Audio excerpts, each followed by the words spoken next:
Hello, and welcome to Mindful Drawing. I'm Robert, and I'll be your guide on this meditation practice that enters a space of mindfulness through the act of drawing.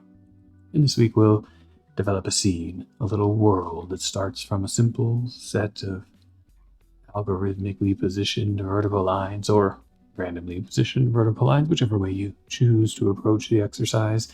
The algorithm comes from with us, our breath, our eyes, seeing the emerging field, the patterns guiding us, or maybe our intention, our imagination, seeing something that can happen out there on the paper.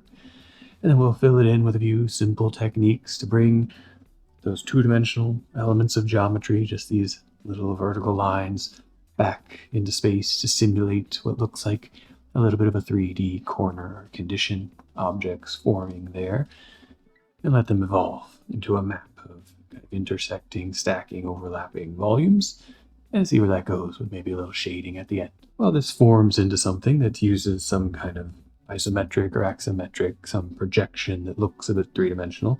There is nothing we need to follow with it. If you work through the elements and see the surfaces, the planes, just by completing the box, it will form itself into something. Some of them might not make sense, some might crash and overlap, some might be wobbly and misaligned, but you'll guide it. You bring your attention to the space of the drawing and let it unfold in front of you. And again, it's always just an abstract set of geometric elements that we're putting onto the page with some graphite or a pen, so they can form into anything as you see it along the way. Go ahead and gather your supplies, establish your space, and let's draw together. Start on a little piece of scrap paper, the back of a page, or up in the corner or something, just to get a sense of the technique and the ideas. Like many of the drawings, we'll start kind of algorithmically with the placement of a few things that will set up a bigger structure, so you don't need to worry too much about what they'll do. They'll work just fine. And that'll start with a series of little vertical segments of line. Do this with the pen so it's a little easier to see.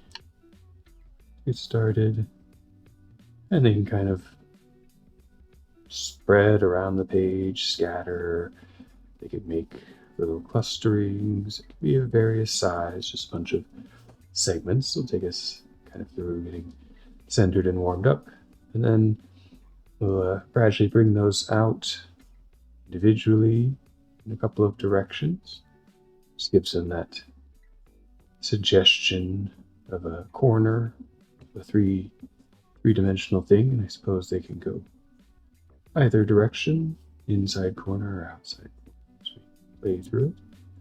It's kind of making a couple of little 90-degree V shapes at each moment, and from there we'll explore how they can come together, start to make a little bit more of a cohesive world or whole out of volumes.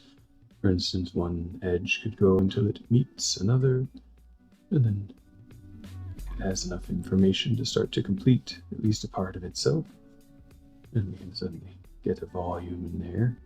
Others could just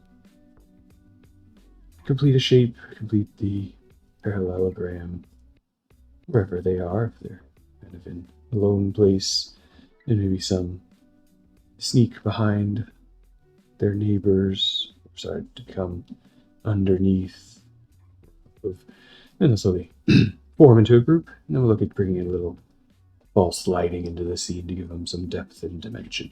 But really, just a few line segments that come together at corners and start to see the world form. And yeah, we use pencil, so it's a little softer, a little more flexible. Feel free to use anything, it'll work there. The shading might just be with lines instead of tone kind of thing. As we establish our space, take a moment to just move around where we are subtly, get a sense of our position here in space. We move the hips a little bit. If you're sitting, you start with the knees to the floor kind of thing. Just feel the feet move a little bit on the ground.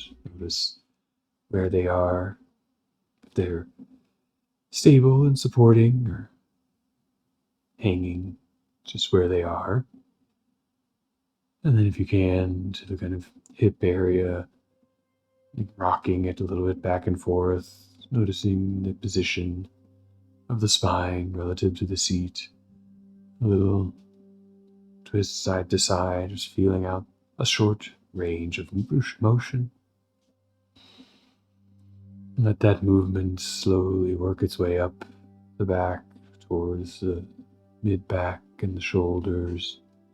And no need to move too much, just a little wiggle, a little up and down, side to side, front to back, to notice where you are in your chair. Maybe get some subtle adjustments in that whole chain. Take a moment to roll the shoulders a little bit. Big if it feels good, small if it feels good. Just again, noticing where they're set, letting them relax into their sockets. A little bit of the neck, as we'll be focused our attention in one area for a little while. That neck just gets set and stable. Feel it out side to side, little circle. And take a deep breath to expand it all out. And it'll settle in on the exhalation.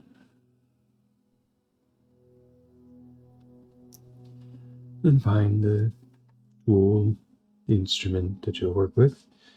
Bring it to the hand. Notice where you can reach on the page.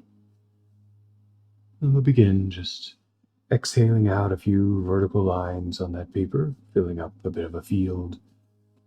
If you have an idea to guide it, feel free. Otherwise, we'll just place each one as it comes with the breath, breathing in to locate the pencil, breathing out to form that line. Again, size can vary, but they're going to be mostly vertical. A little bit off here and there won't matter any. Mostly vertical. As we notice it, breathe our way through each line, inhaling to find a position, maybe eyes closed or open, exhaling to mark that relationship between us and the paper, verticalness being relative to our position. Inhaling again to search the field, locate a place, and exhaling.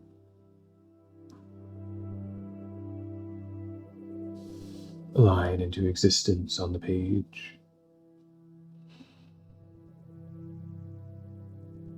As you find a rhythm that aligns with your breath, you don't need to hit every breath with a line, but on certain ones, paying that attention where you inhale to find the position, and exhale to make the mark. In between, you may have a few normal breaths at the side as you look around, take in the scene.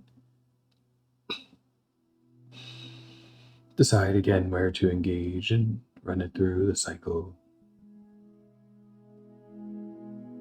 Each time we put something to that page, take the tool, engage it with the media, and breathe out a little segment. Focus our attention and awareness in that moment.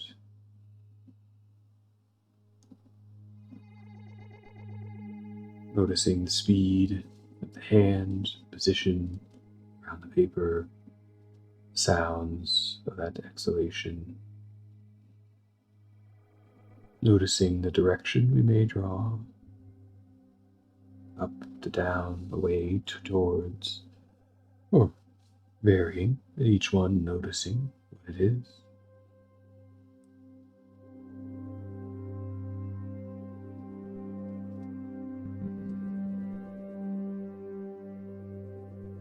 Noticing the texture of the paper, something in the soft exhalation.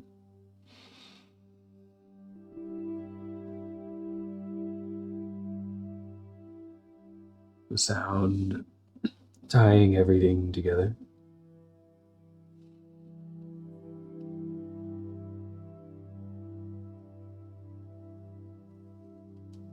As we start to fill out the page, where these can get very dense, very spread out, all of it will work its way out, and then you might notice patterns, perhaps divergence, clustering, evenness, or variation in the length and the position. And with each breath, noticing of the mark, those in between moments, the catching up with the breath or the choosing position, it tends to oscillate back out to take in the whole, like the inhalation, filling out the attention and the exhalation, focusing into that emptiness of the moment.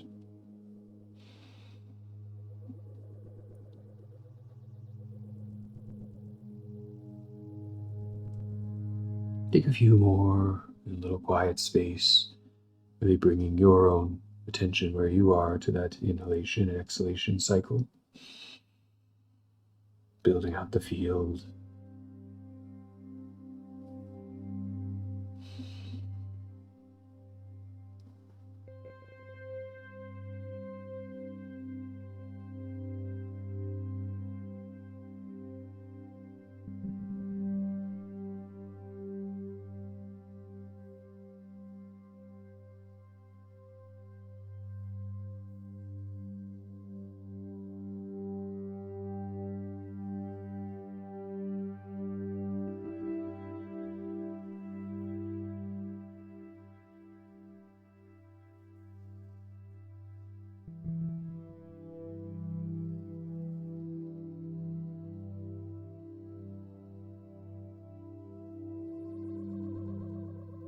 And we have many marks there, maybe more that we can engage with in the time. We'll see in the cycle, so it's a place to start. So as you take your last few breaths there, make your last mark and choose to transition into extending the mark into space, giving it a little bit of dimension visually, working through the field, perhaps choosing in direction, work right to left or left to right, up to down, or jumping around, setting a little bit of that beforehand, and seeing if we can keep it in mind as we move through. I think I'm going to do a bit of a scatter, a jump from place to place to not get too stuck guiding any one location. And on each line, we'll make that little 90-degree V at the top and bottom. Again, go either direction, up into the page like a V, or down, a bit of a mountain, A, or a little bit of both if you want. But each one following that path, you kind of set up, defining that moment, that mark from before the breath recorded in place with just a little corner shape. They might extend towards others. They might even overlap a little bit. We're just making the initial impressions, getting the game pieces ready, and then we'll set them up completely later. Noticing how your eyes move through the field, keeping your attention on that initial path, the direction to process through the map, or the non-direction of the jumping.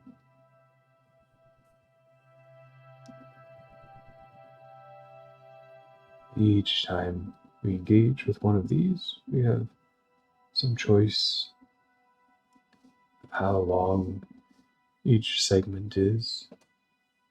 At first, when there aren't very many things around, they have a very long choice depending on the density of the field. But as we fill in, they might get a little tighter, get a little more overlap. Up to you as you read through the territory.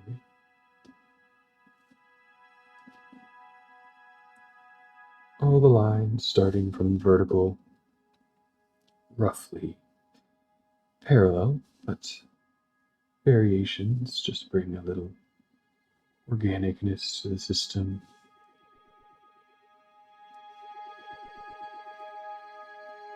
Making that V to form a corner, begin to see a little bit of depth in what is a 2D field.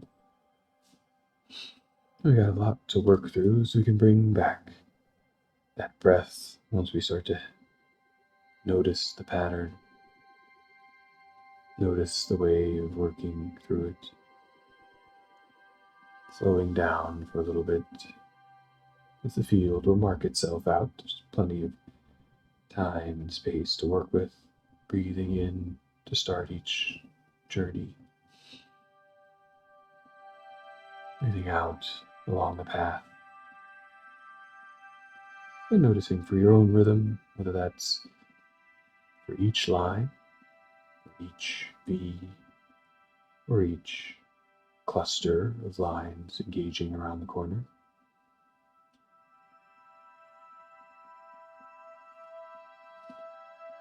Maybe a little pulsing of the breath as the top and bottom line move together.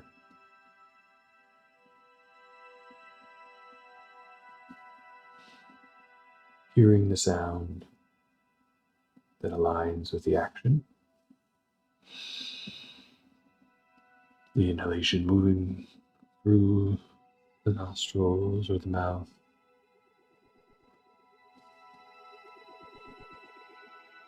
The exhalation guiding the hand with a little puff.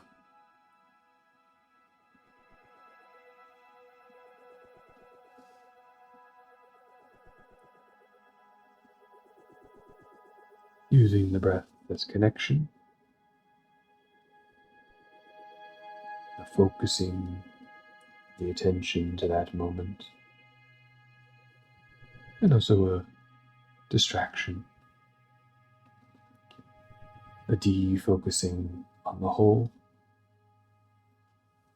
Not concerned with how many there are or what they'll do. Just what is happening right here. Right now with this one.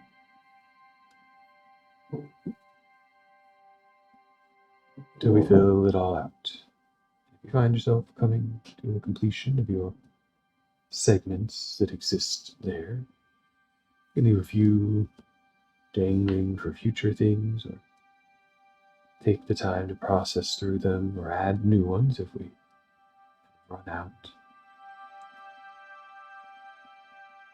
But we'll transition to finding their relationship to each other in space as planes and potential volumes, with a little bit of definition to them.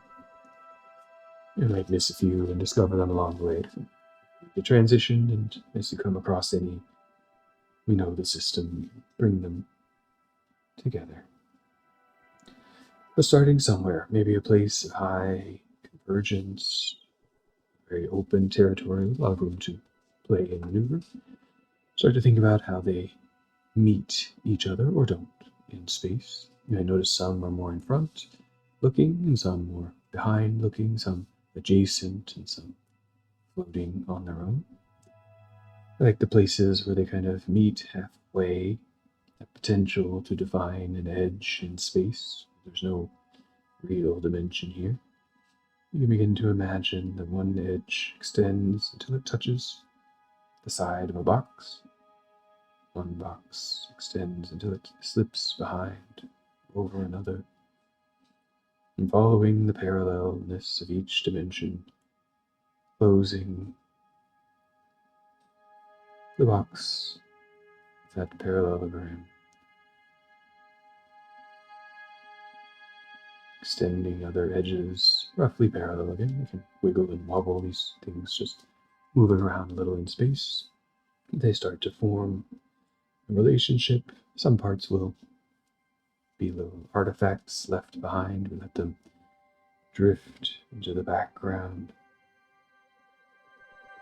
just looking to extend lines or cut them a little short. Complete the boxes, choosing sometimes to leave one in front. We'll just start to look like it's there, slipping behind or crashing into. And some of this might take some interpretation, not knowing exactly where they meet or touch, but no matter what choice you make to connect those initial corners around back to themselves in the same directions, they'll all kind of be somewhere in space. We're not measuring where they are, so we just complete what we can where it already is, see what happens. Letting the eyes guide, sometimes they'll notice a potential, other times things crash and collide and don't quite make a lot of sense in space. But once you close all three sides of a box, just with those parallel lines moved out in space along another edge, it'll look like something there, some volume resting in place.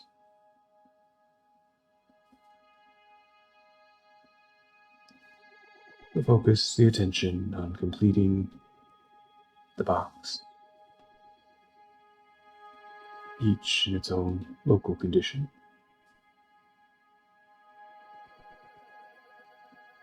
More so than solving the problem of the space. And some of them might slip out into the edges of the page. Make a choice there of filling the volume. I think I'll just let the ones towards the edge go off forever, extending back somewhere up there.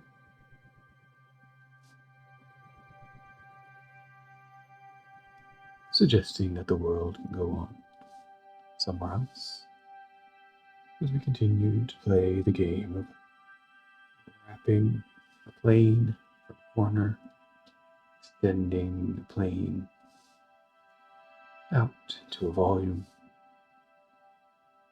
completing the skewed boxes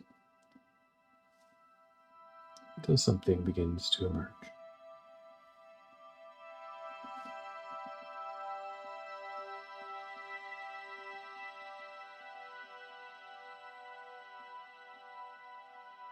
Find a little rhythm in it. Start to follow that rhythm, see where it goes.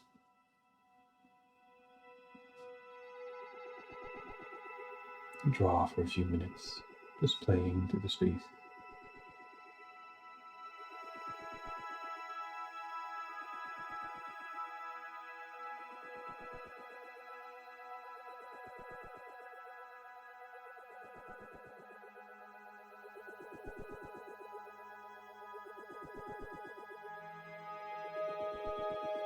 The form, the more potential collisions, intersections of space and dimensions happen that mess a little bit with how we perceive volume. You can work around them or leave them as a fun little moment. Just extend off into the distance, let it vanish in front or behind. A little bit of suggestion of world begins to take place. We can bring a little bit more volume out of it if we want to.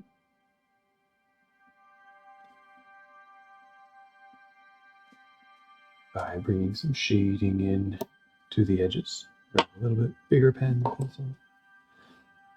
You can simple way in the last few minutes to have another layer to move the hand in another way to tease out a little bit more space formed from the field that's emerging, is just to give each side a consistent degree of difference.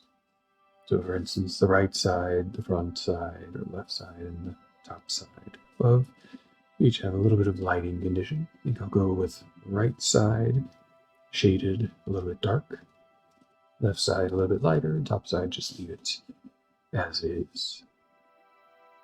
And in that shading, a nice different way of moving the hand, less precise motion around a line, but maybe a series of soft lines roughly filling in that edge. If it goes a little bit over, we could hit in and shade more tightly, whatever feels right for the hand. Again, just moving the hand in a little bit different way to bring some value to a side of the box. The first few make clear the rectangle a little bit more. But after a few, hopefully something starts to emerge. Not really a light source, but kind of an ambient direction of lighting. Cloudy day. Just the subtlest of shadow forming there. Some slipping behind others. Again, starting somewhat algorithmically, all the right sides getting about the same tone. Then you can always read the drawing for more subtlety, variation as we begin to see it. Notice the difference of size, moving the pen or pencil across a large surface. These ones I'm looking at the edge, very long, very large, a little more imprecise, a little bit more effort of the whole arm system. There's some smaller ones here or there, bring a little more attention to the edge. It's just moving again in another way, the hand, feeling the difference form. Changing the perception a bit of those line segments, wrapping around some space, now defining more strongly a plane somewhere.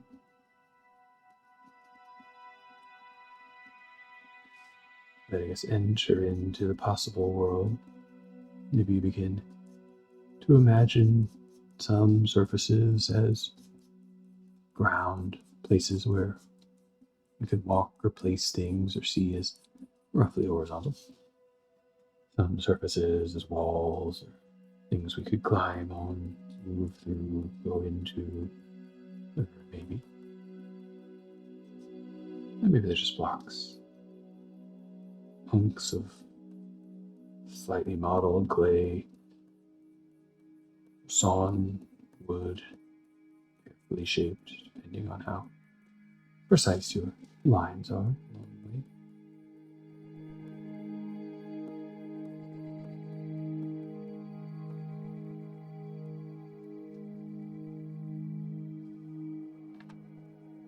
And since we have a couple of minutes left, we continue just with one side, filling the field with that one side of tone, value.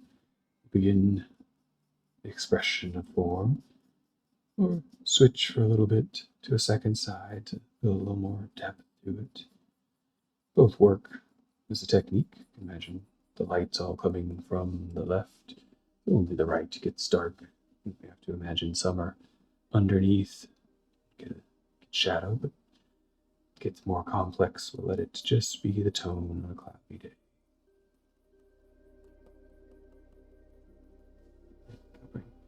A light dusting to some of the left sides, spreading out the shade, just defining the plane a little bit more.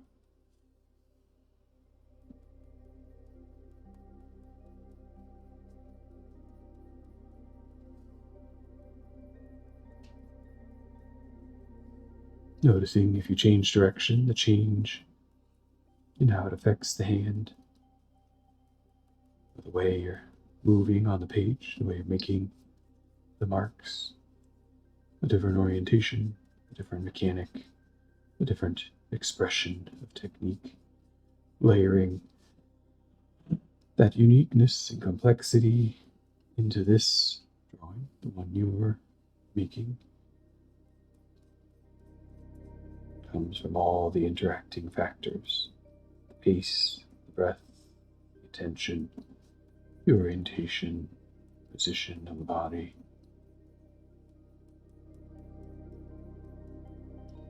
The many things aligning to give shape to the world on the page.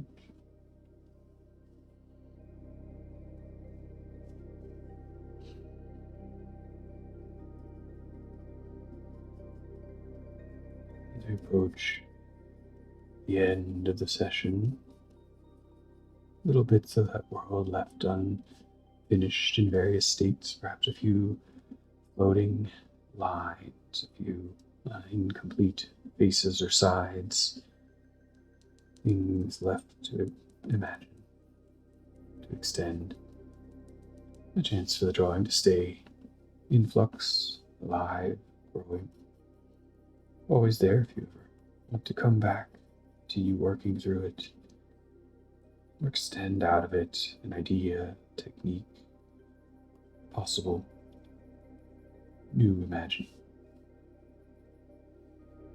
Find your final surface, bring that final attention to its rendering, work through its existence, and then place the pen or pencil down when you're ready. Take a few blinks, maybe hard blinks where the eyes close for a moment just to freshen them up. They might have been not blinking enough during that time of observing. Get some water to go in there, and then take in the field. Do you start to see volume or space, places between definition?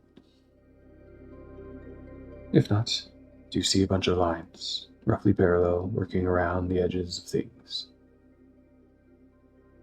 And take a couple of breaths to close out the session, just moderate fillings, expandings, releasing.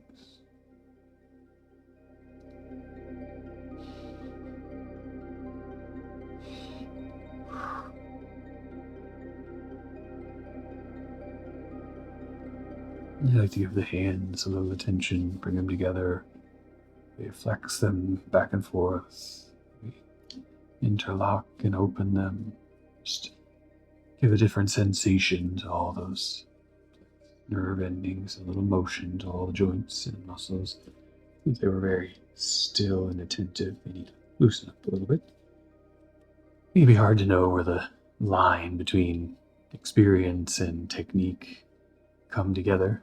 For instance, I've seen things like this for decades of my life in training in architecture, 3D, expression, and whatnot, but the technique is just put a line parallel to other lines, connect them at corners, and complete the kind of skewed square, and you get a volume, no matter what you do. At least what looks like one on the page, so anyone can do it, and over time, the sensitivity and attention to how those volumes play and come together builds up into maybe a little bit of guidance and intuition. But just starting from noticing how it's just a little technique we've found as humans over many centuries to make something look a little bit 3D on a page, and we begin to play with that. If we stay in its little set of rules, and axes here, here, and here, forming corners and edges. And then when you change things, make stuff curvy, wiggle it, turn it side to side, things all get a little haywire, but we can guide them back in, shade them all together, and get something that looks reasonably right. I hope you enjoy the exercise. If you do, tell me what you found in the comments, give it a thumbs up, and share with your friends. You can subscribe to come back each week for more episodes of Mindful Drawing, a practice that brings creativity from within and gives us a little technique to see how we get it out. I hope you have a wonderful rest of your day or evening, and draw well. Thank you.